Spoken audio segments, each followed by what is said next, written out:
Hi hello ನಮಸ್ಕಾರ ಸ್ನೇಹಿತರೆ. ಇಂದು ನಮ್ಮ ಊರಿಗೆ ಆಗಮಿಸುತ್ತಿರುವ ಸಂತು ಪರಿಸರ ರಕ್ಷಣೆ ಬಗ್ಗೆ ಅರಿವು ಮೂಡಿಸಕ್ಕೆ ಬಂದಿದ್ದಾರೆ. ಅವರು ನಮ್ಮ ಸಮಾಜಕ್ಕೆ ಏನು ಹೇಳ್ತಾರೆ ಒಂದು ಎರಡು ಮಾತು ಕೇಳೋಣ. ಎಲ್ಲರಿಗೂ ನಮಸ್ಕಾರ. ನನ್ನ ಹೆಸರು ಸಂತೋಷ್ ಅಂತ. ಚಿತ್ರದುರ್ಗ ಜಿಲ್ಲೆ ಹಿರಿಯೂರು ತಾಲೂಕು ಕಸವನಹಳ್ಳಿ ಎಂಬ ಚಿಕ್ಕ ಗ್ರಾಮದಿಂದ ಸೈಕಲ್ ಪ್ರವಾಸ ಶುರು ಮಾಡಿದೆ.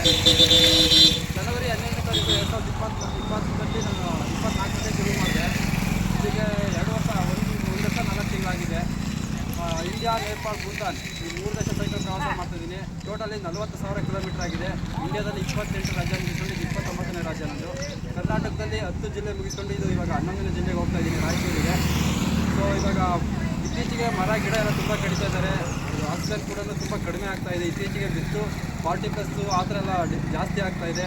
ಹಾಗಾಗಿ ಅದರೆಲ್ಲ ಒಂದು ಅವಾಯ್ಡ್ ಮಾಡಬೇಕಂದ್ರೆ ನಾವು ಪರಿಸರನ ಉಳಿಸ್ಬೇಕು. ಹಾಗಾಗಿ ಕರ್ನಾಟಕದಾದ್ಯಂತ ಪ್ರತಿಯೊಂದು ಶಾಲೆ, ಸರ್ಕಾರಿ ಹಾಸ್ಪಿಟಲು, ಗ್ರಾಮ ಪಂಚಾಯತಿ, ಗ್ರಂಥಾಲಯ, ಪೊಲೀಸ್ ಸ್ಟೇಷನಲ್ಲೆಲ್ಲ ಹೋಗ್ಬಿಟ್ಟು ಒಂದೊಂದು ಗಿಡ ನೆಟ್ಟು ಆ ಗಿಡ ಜನಗಳಿಗೆಲ್ಲ ಪರಿಸರ ಬಗ್ಗೆ ಜಾಗೃತಿ ಮೂಡಿಸಿ ಹೋಗ್ತಾ ಇದ್ದೀನಿ, ಸೈಕಲ್ ಪ್ರವಾಸ ಮಾಡ್ತಾಯಿದ್ದೀನಿ.